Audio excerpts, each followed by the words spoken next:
Assalamualaikum warahmatullahi wabarakatuh. Oke, baik. Apakah di sini benar dengan Mbak Sabita Ayasi? Benar sekali. Benar. Oke. Boleh perkenalan dulu Mbak Sabita. Namanya benar siapa ya, Mbak? Oke, jadi kan nama saya Sabita Atika Haleta itu Coba. Saya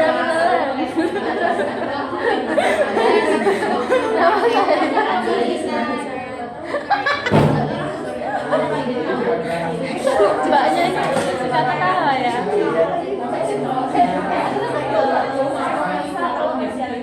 iya kayak ya karena stres gitu. Terus ini kebanyakan ketawa. Bisa gitu. Emang Mbaknya udah skripsian sampai stres? Nah, saya udah ada pendopen tahu pendopen nggak? Tahu dong, ibu kan kuliah. Ibu jurusan psikologi, psikologi tahu. Mbak itu gimana? Psikologi ya? Ibu, kenapa kerja di sini? Loh, karena saya tuh kayak jadi kamu yang karena saya tuh kayak minat gitu loh deh buat mencari tahu soal manusia gitu. Makanya saya kasih konseling gimana sama Mbak Sabita. Ya, tapi saya dulu jadi apa ya? Itu Mbak Sabita ini jurusan apa? Kayak nyambung banget gitu sama psikologi. Iya karena emang skripsi ibu. Apa emang? Bimbingan dan konseling. Oh, di mana? Di UPI. Oh iya, lebih bagus dari UPI. Oh, masa? Iya lah, saya jelas minggu malam. Di UM ya. Iya. Semester berapa Mbak ada metode? Semester 4 udah ada metode. Berarti Mbak Sabita ini disuruh kayak bikin penelitian gitu ya? Iya, dan saya tuh stres banget saya gitu. Emangnya apa nih judulnya Mbak Sabita ini? Waduh, masih bingung tuh, masih kayak ganti-ganti judul terus kemudian masing-masing. Oh ya, asis ya? Iya, waduh. Makanya stres banget. Soalnya ya, dulu tuh saya juga meneliti Anies Baswedan jadi gubernur. Nah, saya juga agak stres di waktu itu soalnya kan kayak meneliti gaya pemimpinannya. Aja Anies itu saudara saya, makanya bisa nggak beliau Saudara ibu Anies. ya Dari siapa ibu? dari ibu saya sih. Saudara saya tuh merasa terhormat dengan saudara Anies. Oke, lanjut Mbak Sabita ya. Iya. Dipanggil siapa nih? Ya, Tita. Iya. Oke, umur berapa nih Mbak Tita? 18. Habis 19. Iya. Emang tanggal berapa Mbak ulang tahunnya? Kenapa? Oh, tanggal 18 April. Oh, 14 April. Iya. Oke. Mbak Sabita asal mana? Mbak Tita? Saya harus Probolinggo. Probolinggo. Iya. Kota atau kabupaten? Kota. Tahu gak bu? Tidak tahu sih kalau Probolinggo, soalnya rumah saya itu ada di Jakarta. Jadi saya kurang tahu sih kalau di daerah itu. Ya, emang di Probolinggo ada apa Mbak? Wah, ada banyak sih bu. Kalau misalnya destinasi wisata itu bagusnya ke Probolinggo. Ada apa ya? Paling terkenal? Paling terkenal itu Gunung Bromo, tahu nggak? Tahu dong. Soalnya banyak banget influencer, artis yang datang ke situ. Ya, kamu udah di Probolinggo, ibu gimana ibu tahu tapi nggak tahu tempatnya sih bu? Soalnya kan banyak ya yang saya tahu itu Bromo itu ada di Malang. Ya, emang itu kayak belok-belok kayak gitu. Juga apa aja Mbak? Baru tahu saya. Ya, ada 4. Lupa. Probolinggo, Malang, Pasuruan. Pasuruan, Lumajang. Oke. Berarti saya harus ke Bromo lagi sih kapan-kapan. Jadi saya kabarin sama Mbak Tita, mungkin Mbak Tita bisa jadi tour guide Iya, gitu ya. pasti bisa lah bu. Nanti calling-calling aja. Deket nggak sih Mbak? Bromo ke rumah Mbak Tita? Oh, cuma 1 jam. 1 jam aja. Ada motor. Iya, itu motor. Itu. Makanya kalau mau ke situ, kalau saya ada Ya. Tapi ibu bantu saya, nanti saya Gampang banget. Kacang. Oke. Lanjut ya. ya. Jadi Mbak Tita umur 19 tahun dari UM Bidang Konseling. Sebelumnya Mbak Tita ini sudah pernah ikutin sesi konseling Bu? Soalnya kan melakukan praktek konseling. Baik. Tapi di sini saya izinkan saya untuk menjelaskan lebih lanjut dulu ya konseling kita hari ini. Jadi konseling kita hari ini hanya membatasi 20 menit saja akan Mbak Tita berkenan. Karena emang nggak ada apa-apa lagi. Oh, emangnya Mbak Tita tadi habis dari mana? Oh, tadi tuh saya dari sudah kelas tuh, sudah ada kelas, terus langsung ke sini kelas. udah kelas pasti kayak ya sih nyanyi gitu nggak sih?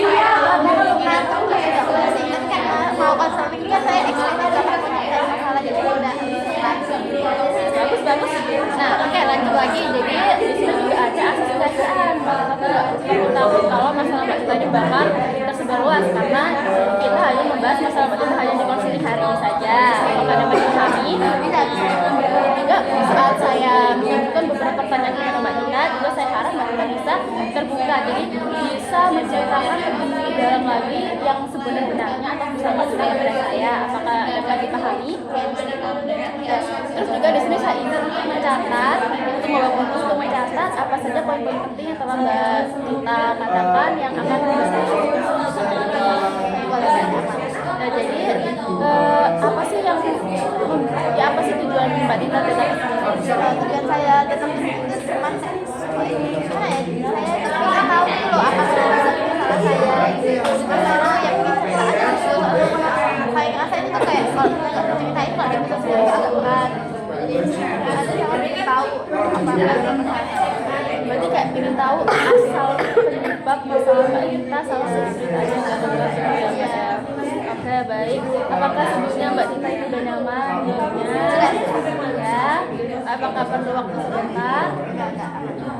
Oke, baik. Kalau begitu Mbak Tita bisa mulai menceritakan lebih lanjut tentang Mbak Tita.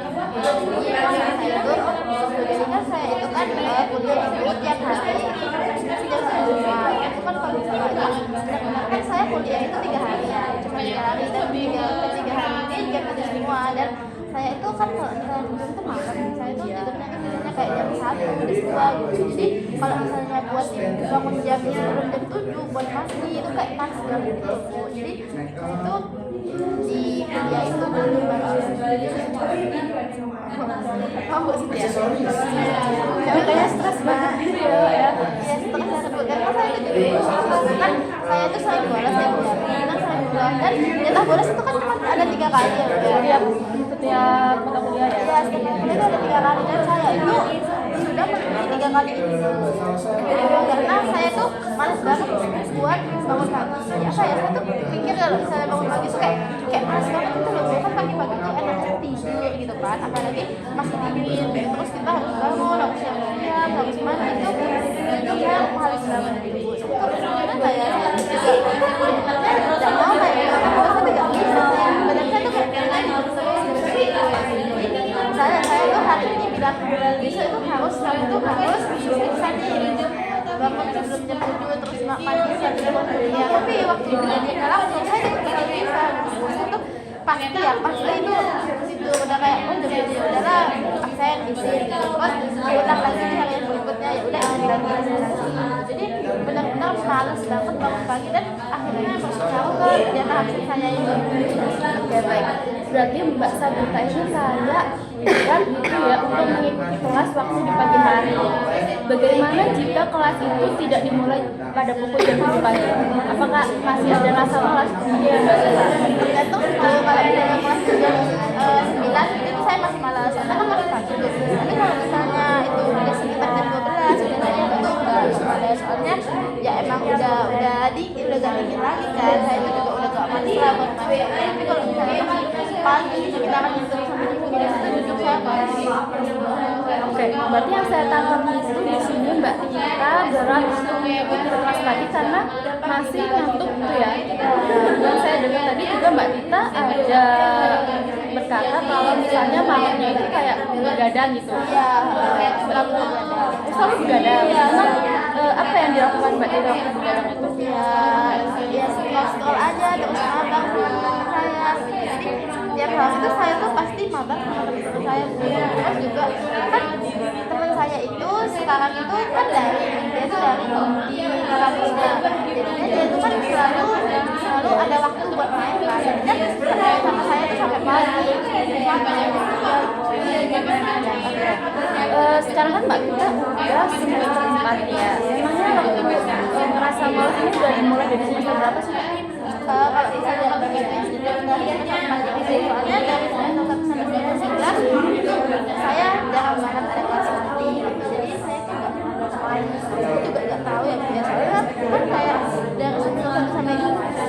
3 saya merasa saya ini pribadi yang lumayan rajin gitu. Tapi saya tidak tahu kenapa sekarang ini saya itu tiba-tiba jadi malas banget gitu loh.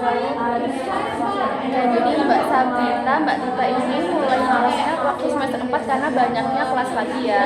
Waktu semester sebelumnya tuh kayak gitu berarti kelas baginya. Terus yang saya dengar juga Mbak Tita ini udah sempat kayak nyoba cara buat kayak pokoknya besok aku gagal ya Mbak ya. Terus waktu bangun pagi nih, apakah Mbak Tita udah pernah kayak coba pakai alarm gitu biar kayak bangun? Udah Bu, jadi saya itu kan punya 2 HP itu alarmnya itu saya set di jam yang beda ya, dan itu nggak saya jadi kita kayak tapi udah Bu ya. Tapi saya tuh berpikiran kayak awalnya sih ngapain sih kuliah pagi-pagi gitu. Saya kalau misalnya bangunnya itu udah bangun gitu ya, tapi saya tuh selalu pikir kayak gemes banget gitu. Nah ya udah sih ngapain bangun pagi-pagi gitu ya Mbak ya. Nah, terus waktu itu bisa seperti apa Mbak Tita itu sampai mutusin mau bolos, dan bisa seperti apa Mbak Tita memutusin buat kayak ogah-ogahan tapi tetap masuk? Saat apa saya bolos itu ketika saya itu benar-benar udah kayak pangsnya kalau misalnya jam tidur saya itu kurang banget, saya main sampai jam 4 itu saya udah terus saya itu juga kayak udah males gitu kan. Terus ketika saya itu mau udah ogah-ogahan tuh, jadi kan bunda saya itu kan pasti ngechat saya tiap hari. Nah terus ketika bunda saya itu ngechat kayak gimana Mbak hari ini kuliah jam berapa gitu, itu saya tuh ngerasa kayak gak enak gitu loh Bu, kayak masa sih orang tua saya udah kuliah buat saya malah dijelasin. Berarti Mbak Tita ini masih ada perasaan gak enaknya gitu ya pada bundanya Mbak Tita gitu. Oke, tapi Mbak Tita ini punya bunda yang bisa support Mbak Tita buat tetap kuliah ya Mbak ya. Jadi itu salah satu motivasi Mbak Tita buat berangkat kuliah. Kalau misalnya ada di hari bunda Mbak Tita ini nggak ngechat Mbak Tita akan memutuskan untuk bolos. Iya, saya memutuskan untuk bolos karena saya berpikiran kayak males kuliah gitu, pagi males sebenarnya males kayak mandinya, terus males siap-siapnya, ganti baju, terus saya harus ganti kampus itu kan kayak males banget gitu. Terus apakah Mbak Tita itu ada kayak pikiran misal cuma lah kelas gitu, ada nggak pikiran kayak gitu Mbak Tita? Kalau misalnya saya percuma kelas itu kadang ada gitu ya Bu ya. Itu kadang ada ketika saya itu dapat dosen yang kayak misalnya kelas ini cuma biar siswa presentasi terus dia jelasin, jadi kan merasa kayak udah percuma banget gitu kan. Kita itu kelas tapi kita tuh dapat dari teman kita yang kita tuh nggak tahu tapi ketika saya ini pun mendapat dosen yang bagus gitu, yang cara penyampaiannya itu enak, itu udah kayak gitu ya sebenarnya lah ya buat jelasin tuh saya nggak tapi saya tetap harus merasa malas. Berarti emang yang paling benar dari Mbak Tita ini emang kayak rasa malasnya gitu ya Mbak Tita, kayak malas mandi terus perginya siap-siapnya gitu ya. Tapi Mbak Tita itu ada rasa kayak takut tinggal materi nggak? Ada ya Bu, pasti ada. Makanya saya itu kan kenapa sih saya ini harus malas terus gimana sih agar saya tidak malas. Makanya saya itu kesini itu rasa malas itu menjadi apa gitu.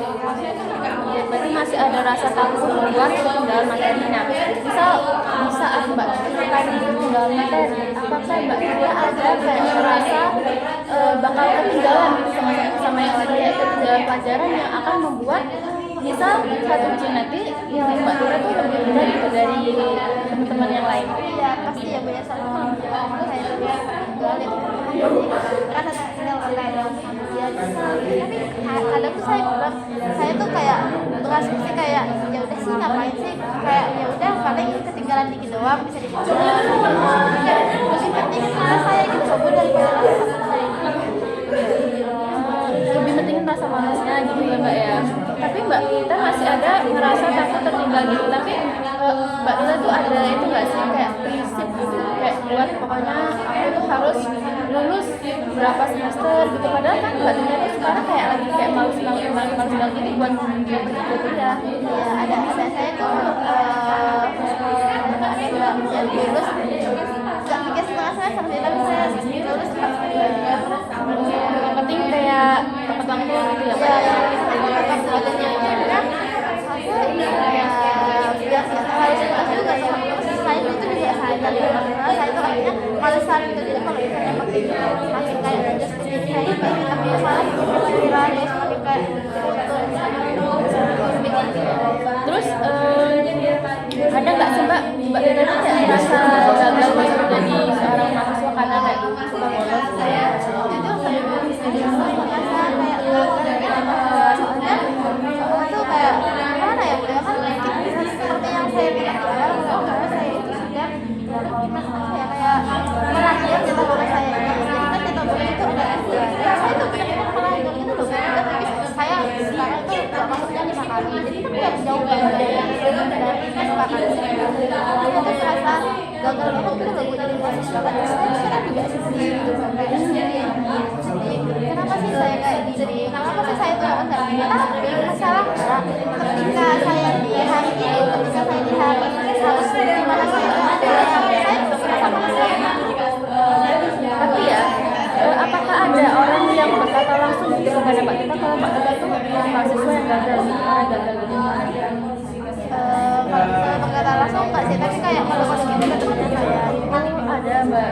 Jadi teman-teman kan saya itu kan kita sama deket kan, dan dia tuh tahu banget gitu loh, tahu saya banget gitu. Dan saya tuh sering cerita kalau misalnya saya tuh sering jadi dia tuh bilang gimana ya, kalau misalnya kamu gitu berarti kamu tuh gagal di mahasiswa. Kan cuma jangan kan aktif di kelas ya, orang kamu aja jangan bolos aja sampai kayak gitu, jangan absen aja ngelanggar. Berarti itu sudah tertanam gitu dalam diri Mbak Tina kalau misalnya Mbak Tina itu gagal gitu menjadi seorang mahasiswa. Ya, saya kan itu kan sudah tertanam di dalam diri saya, kayak ya udah sih aku gagal jadi mahasiswa. Makanya saya tuh kayak ya udah sih kan udah gagal juga, jadi ngapain. Balik lagi nih Mbak ya, kalau dari Mbak Tina tuh sebenarnya ngerti nggak kalau Mbak Tina ini berat gitu waktu menjalani kuliah jam 7 pagi? Kalau dari bunda saya nggak tahu sih, soalnya saya nggak cerita. Saya takut juga sih kalau mau cerita, soalnya saya takut bunda saya kecewa atau gimana. Jadi ya udah, ketika bunda saya ngechat saya kuliah. Berarti emang cuma jadi cerita ke teman-teman Mbak Tina aja ya, soalnya takut bunda Mbak Tina itu marah. Ya. Saya juga bisa ngerasain sih Mbak, kalau misalnya masih ngerasain males kuliah kan saya juga pernah kuliah, apalagi sama lagi gitu ya. Terus gimana kira-kira nih perasaan bunda Mbak Tina kalau misalnya bunda Mbak Tina tahu kalau Mbak Tina itu suka bolos? Pastinya kecewa lah ya, soalnya kan bunda saya itu kan anak pertama kan, dan saya itu juga nggak bisa. Bunda saya itu pasti punya harapan yang besar buat saya gitu kan. Terus juga kan bunda saya itu sekarang juga ngomong ini biar jadi guru, biar jadi ya kayak saya itu lah. Ketika saya nggak itu masalah bunda saya takut bunda saya kecewa. Udah tahu ya Mbak, kalau misalnya bundanya Mbak Tina nggak kecewa, tapi pasti Mbak Tina ada, makanya datang ke sini karena Mbak Tina juga pengen berubah gitu ya Mbak ya. Oke, terus juga waktu SMA gitu Mbak Tina nggak ada kayak males buat ke sekolah, berangkat ke sekolah? Kalau misalnya sekolah, ada faktor lain sih. Jadi apa? Jadi kan saya itu kan dulu kan satu sekolah sama mantan saya. Jadi kan tiap hari itu kan pastinya berangkat bareng kan. Jadi nggak sama sekali teman-teman baru berangkat bareng sama cowok kita. Nah, jadi ya saya selalu semangat karena memang ada faktor lainnya. Jadi ada motivasi lain gitu yang membuat Mbak Tina semangat sekolah gitu waktu itu. Terus makanya kalau misalnya waktu SMA ini nggak ada berarti motivasi seperti selain bunda Mbak Tina seperti cowok gitu? Nggak ada sih kak, soalnya juga cowok saya tuh udah sosial gitu, jadi kan suka banyak teman-teman. Kak saya juga nggak tahu gitu loh kalau cowok saya itu suka bolos, karena emang saya sih persiapan teman saya. Terus dampak apa Mbak yang Mbak Tina rasakan waktu udah bolos selain merasa terhindar? Kalau saya tuh kayak bisa gitu loh. Kalau misalnya saya tuh jadi saya tuh nggak bisa, saya tuh gagal, saya tuh pokoknya banyak banget kata-kata negatif yang saya letakkan ke diri saya sendiri, ke diri saya sendiri. Berarti kayak sampai parah banget gitu ya Mbak, sampai anggap diri Mbak Tita itu gagal. Ya makanya kan sampai kuliah gitu, malas banget kuliah. Terus ya Mbak, kalau misalnya dari hubungan dengan teman sekelas gitu apakah baik-baik saja atau itu menjadi salah satu faktor buat Mbak Tita kayak merasa malas buat masuk kelas? Baik-baik saja sih. Saya nggak juga kerja di kelas itu, jadi baik-baik aja sih. Berarti di sini itu yang saya tangkap memang dari pikiran Mbak Tita yang emang selalu negatif terus gitu ya. Terus apakah Mbak Tita itu pernah berpikiran secara negatif gitu? Secara positif? Pikiran secara positif jarang. Soalnya saya itu udah kayak nanam keluarganya kalau saya itu gini, saya itu malas, saya itu gagal, saya terus bisa positif dengan diri saya. Soalnya saya juga sadar diri kalau saya itu emang positif gitu. Berarti emang separah itu ya, sampai dalam diri Mbak Tita sendiri yang paling dalam itu nganggap diri Mbak Tita itu udah kayak emang udah gak bisa berubah, udah gagal banget gitu ya. Berarti yang saya tangkap di sini tuh emang dari pikiran Mbak Tita yang emang dari awal itu salah. Mungkin juga karena ada kata-kata juga dari faktor eksternal yang dari Mbak Tita yang semakin membuat Mbak Tita itu kayak berbeda gitu. Yang seperti yang saya tangkap seperti itu. Nah caranya yaitu Mbak Tita tuh emang harus sering buat pikiran positif gitu. Misal sebenarnya tuh semua orang itu udah pasti pernah ngerasain yang namanya gagal. Emang gak ada orang yang sempurna. Namun kita tuh juga harus berubah, harus menjadi yang lebih baik. Misalnya Mbak Tita kan udah bolos nih, pas kita bolos makanya ngerasa gagal nih dari mahasiswa. Mungkin Mbak Tita itu bisa membuat catatan individu kayak misal jadwal jam ini itu ngapain juga Mbak Tita itu harus mengontrol diri Mbak Tita, bisa dari yang begadang itu dikurangin karena di sini kan juga Mbak Tita juga harus berubah gitu. Mbak Tita kesini dengan sadar juga karena ingin berubah, makanya saya akan memberikan tugas kepada Mbak Tita untuk mengerjakan. Misal hari ini tuh apa yang telah Mbak Tita lakukan, terus apakah jadwal yang telah saya berikan itu sudah berhasil Mbak Tita lakukan, apakah Mbak Tita bersedia? Dan nanti saya akan memberikan jadwal kepada Mbak Tita yang akan Mbak Tita lakukan dalam seminggu ini. Entah itu waktu di kos, waktu kelas, jadi kayak terus itu juga saya juga berharap Mbak Tita terus untuk menanamkan kata-kata positif kepada diri Mbak Tita sendiri. Kalau misalnya dari Mbak Tita sendiri kata positif apa yang akan Mbak Tita ungkapkan? Misal dari bangun pagi yang malas itu kalian gimana? Kayak misal ayolah jangan malas, aku tuh butuh nilai. Oh iya, oke. Kalau saya nanti kayak ayolah jangan malas, kita harus kayak puas. Jadi kayak jangan malas gitu. Soalnya kan udah itu bisa, jadi harus ada faktor eksternal. Mbak Tita bisa terus nanamin kata-kata positif tadi, juga harus mikirin dampak positifnya dari Mbak Tita. Kalau misalnya Mbak Tita berhasil buat nggak bolos lagi, biar nggak malas lagi, terus bisa ngurangin begadang lagi dari Mbak Tita. Yang Mbak Tita pikirkan ketika dampak positif yang bakal Mbak Tita dapatkan dari berhasil mengerjakan seperti itu apa? Pastinya kalau saya kan pastinya nggak bakal izin lagi, nggak bakal ketinggalan lagi. Kalau misalnya saya ketinggalan lagi itu pastinya kalau misalnya UTS saya itu nggak pindah, jadi saya itu siap kita langsung menghadapi ujian gitu.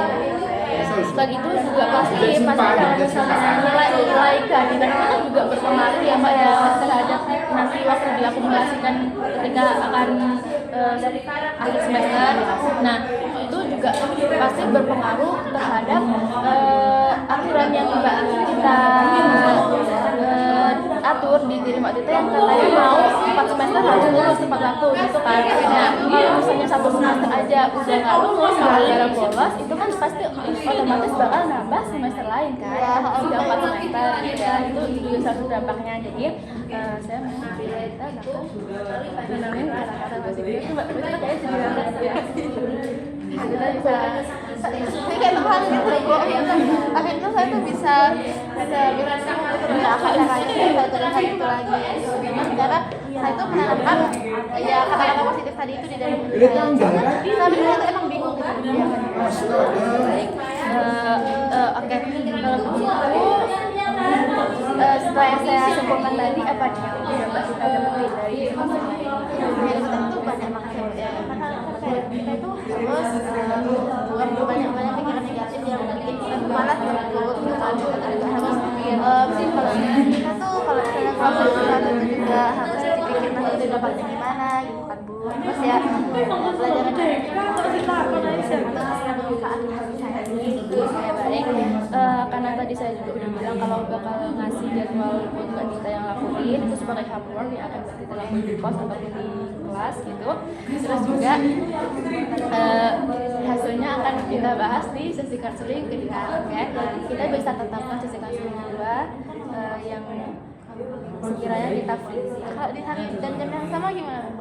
Nanti kita ketemu lagi di kelas kedua di hari Selasa pukul jam 1 lagi ya kak.